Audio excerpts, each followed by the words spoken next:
চারটা নহর আছে। বিসমিল্লাহির রহমানির রহিম। এই বিসমিল্লাহর শেষে মিম, মিম থেকে একটা ঝর্ণা বের হয়েছে, ঝর্ণার নাম মধুর ঝর্ণা। আল্লাহ, আল্লাহ শব্দের হায় থেকে একটা ঝর্ণা বের হয়েছে, এই ঝর্ণাটার নাম হচ্ছে, এটা দুধের ঝর্ণা।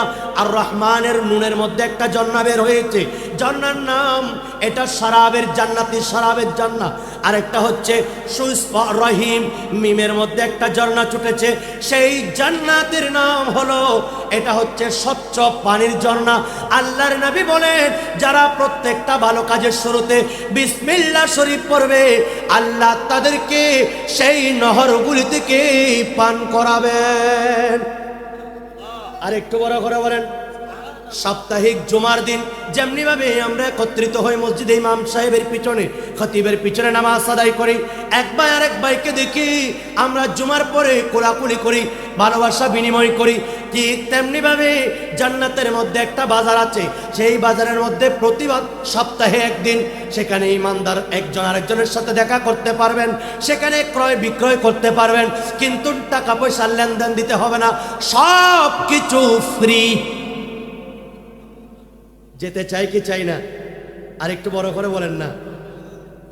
যদি যেতে চাই আমাদেরকে কিছু কষ্ট করতে হবে, কষ্ট করতে রাজি আছি কিনা? কথা বলেন।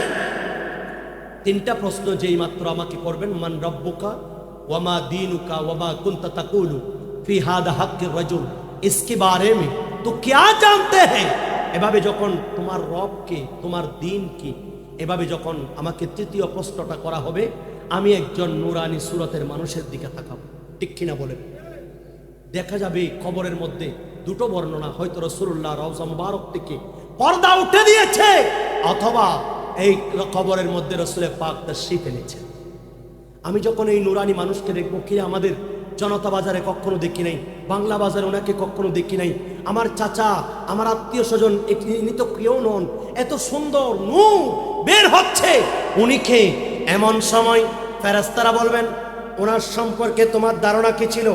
আমি আপনি তাকাবো, এমন সময় আমি দেখবো অনেক মানুষ দেখবে, তাদের চেহারা, আমি যখন ওইদিকে তাকাবো, অনেক মানুষ ওইদিকে তাকাবেন, হঠাৎ করে সেই নুরানি সুরতের মানুষ ইনি মুখ ফিরিয়ে নিয়েছেন, নাউজুবিল্লাহ।